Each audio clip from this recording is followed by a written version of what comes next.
किया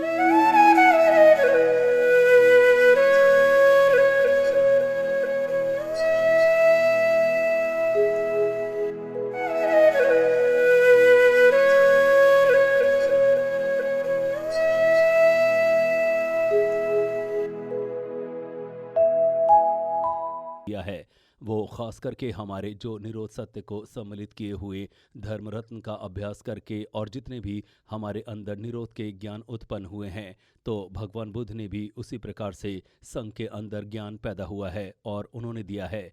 इसी वजह से उन्हें संघ कहा जाता है। और जहाँ तक धर्म रत्न की बात कहें तो जैसे हमारे भाव चक्र में आने के क्रम को प्राप्त कर हम दुखों तथा क्लेशों से नष्ट हो सकते हैं, और जो हमारे आकाश के समान जो स्तव है उनको भी नष्ट करूंगा, ऐसी आप प्रेरणा बनाकर अपने क्लेशों के अधीन नष्ट हो जाएं। और इस प्रकार के अर्धपद को प्राप्त करने का जो मन होता है, क्योंकि अभी तक जो हम क्लेश को नष्ट करना चाहते हैं हम उसके अधीन हुए पड़े हैं। तो हालांकि क्लेश के बहुत सारे क्रम होते हैं, लेकिन खास करके जो 5 जो शील हैं उनका मैं पाठ करूंगा। तो आपको भी ऐसा विचार करना चाहिए कि मैं 5 शीलों का पालन करूंगा। ऐसा विचार करना चाहिए। आप लोग अपने घुटनों पर बैठ जाएं तथा दीक्षा लेने की अवस्था में आप लोग बैठ जाएं। तो जैसा मैं कहूं उसी प्रकार से आप भी कहें। आप सभी अपना अपना नाम लेकर के कहें कि आज से मैं जब तक जीवित हूं तब तक मैं बुद्ध के शरण में जाता हूं, धर्म के शरण में जाता हूं। जब तक मैं जीवित रहूं तब तक मैं इस गृहस्थ जीवन में रहूंगा। हे आचार्य, ऐसी आप मुझे शिक्षा दीक्षा दें। आज से लेकर के जब तक मैं जीवित रहूंगा और जो हमारे भगवान बुद्ध और आसक्त से मुक्त हमारे धर्म और संघ की शरण में जाता हूँ। और जब तक मैं जीवित रहूंगा तब तक जैसा कि आचार्य ने कहा है उसी प्रकार से मैं पालन करूंगा।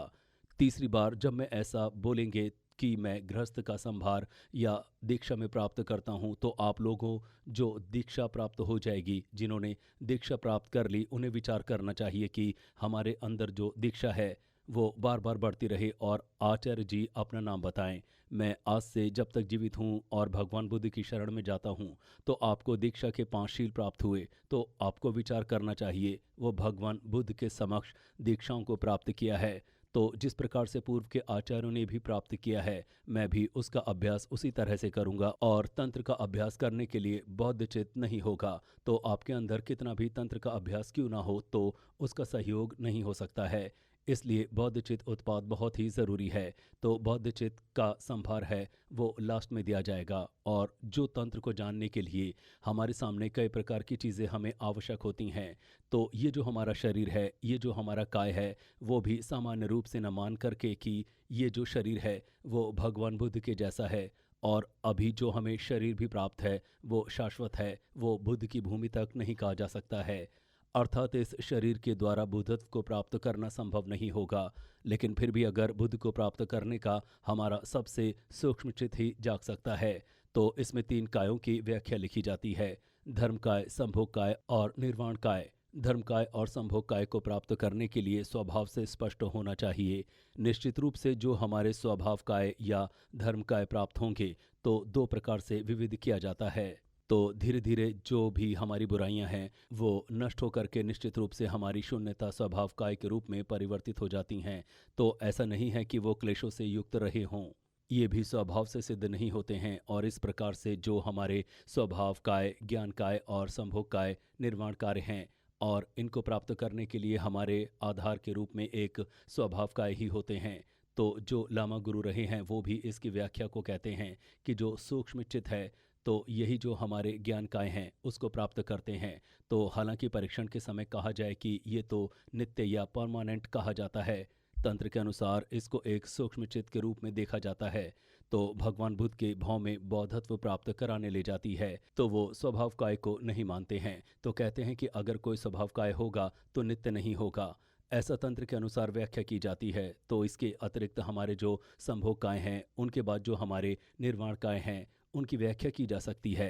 तो इसमें जो 4 काय हैं उसकी व्याख्या की जाती है। तो पाली परंपरा में 4 कायों की व्याख्या नहीं है, उसमें ऐसे सिद्धांत को नहीं मानते हैं।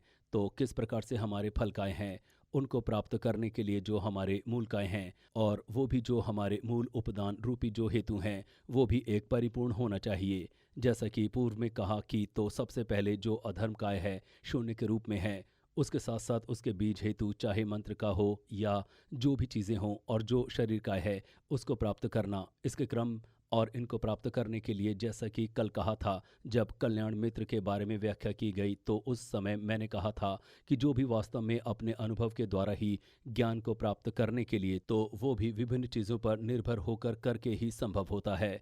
तो सबसे पहले आचार्य से प्रार्थना करना, तो आप लोग भी कहें जो मैं कहूँ, तो जैसे उदाहरण के रूप में जहाँ तक गुरु की बात कहें तो वो भी श्वेत तारा है, उसमें परिवर्तित होते हैं। तो आप लोग सामने बैठकर विचार कर रहे हैं, तो आपको चिंतन करना चाहिए कि जो हमारे एक आचार्य हैं वो एक तारा के रूप में परिवर्तित हो गए हैं, ये आपको मानना चाहिए। और जो 3 तारे हैं उसके रूप में परिवर्तन हुए हैं। सबसे पहले हमारे सामान्य चीज़ों से हट करके रहना चाहिए, और जो हमारे सीधे हाथ की तरफ से जो सामने आप देख रहे हैं जो 3 मूर्ति बनी है उसे आपको देखना चाहिए। मंत्र जो तारा है उसको प्रणाम करने का सूत्र, तो इसके बाद जो बौद्ध चित्त है उसको उत्पाद करने का है। जो आचार्य है उनको प्रार्थना करते हैं, और अभी जो गुरु हैं या इष्ट देव हैं वो एक रूप में परिवर्तित हो जाते हैं, उनका अंत नहीं किया जा सकता। तो हमारे समक्ष भगवान बुद्ध जो कि 4 कायों से युक्त हैं वो यहाँ विराजमान हैं। उसके साथ साथ इसने आसपास मंजूश्री, मैत्रीनाथ, अवलोकितेश्वर सभी बैठे हुए हैं, और उसी के साथ नागार्जुन, आसंघा, बुद्ध पालित्य इत्यादि जो 17 विद्वान हैं वो भी यहाँ पर विराजमान हैं। और उसके साथ साथ ही भारत के 80 महासिद्ध संत भी विराजमान हैं। ऐसा आप माने। अगर आप तिब्बत के पूर्व के आचार्य नीमा तथा कदम्ब परंपरा तथा अन्य परंपराओं के आचार्य यहाँ पर विराजमान हैं, और उसके बाद एकाग्यू के परंपरा के गुरु भी यहाँ पर हैं, और उसके बाद जो शाक्य परंपरा के आचार्य जो हुए हैं वो भी यहाँ विराजमान हैं। कदम्बा परंपरा के 30 देवाश्री ज्ञान और अन्य भी कई आचार्य वो भी यहाँ पर हैं, और जितने भी हमारे तंत्र के गुरु हैं वो सभी यहाँ विराजमान हैं। तो सप्ताह पूजा करने की आवश्यकता होती है, तो सारी की सारी जितनी भी पूजा है सप्ताह में करने की आवश्यकता नहीं है, संक्षेप में ही हो जाती है। तो इनके बारे में आपको विचार करना चाहिए कि सबसे पहले संघ को प्रणाम करके मंत्र, तो इसके बाद जो प्रधान क्षेत्र है उसकी व्याख्या करेंगे। तो जैसा कहा गया है वैसा नहीं है, तो लास्ट में कहा जाता है कि सबु रचित का उत्पाद करता हूँ। तो जब हम यहाँ पर आए तो उस समय से ही कहना चाहिए कि आज से लेकर कोई भी स्तव है मैं उसका नुकसान नहीं करूँगा, केवल और केवल लाभ ही दूंगा, और वो भी लाभ इस प्रकार से करूँगा कि सबको बौद्धत्व की प्राप्ति हो सके, वो भी बुद्ध बन सके। आज से सभी कुशल कर्म ही करूँगा, और जितनी भी मेरे कुशल कर्मों के कारण है मैं उन्हें ही करूँगा, मेरा ऐसा विचार है। ये हमें दृढ़ निश्चय करने की आवश्यकता है। इसके साथ प्राधिनिचित उत्पाद होगा, और प्राधिनिचित के लाभ क्या क्या हैं इसके बारे में अभी कुछ दिनों पहले बताया था कि प्राधिनिचित को करने से क्या क्या लाभ हो सकते हैं। और जब सभी सत्वों के बारे में विचार करते हैं तो इससे अपने मन को तो तसल्ली मिलती ही है। मन अच्छा होने से हमारा शरीर भी अच्छा होता है, और आप जहाँ भी रहो वहाँ पर भी पर्यावरण अच्छा बनता है, पर्यावरण अच्छा बनता है, पर्यावरण अच्छा।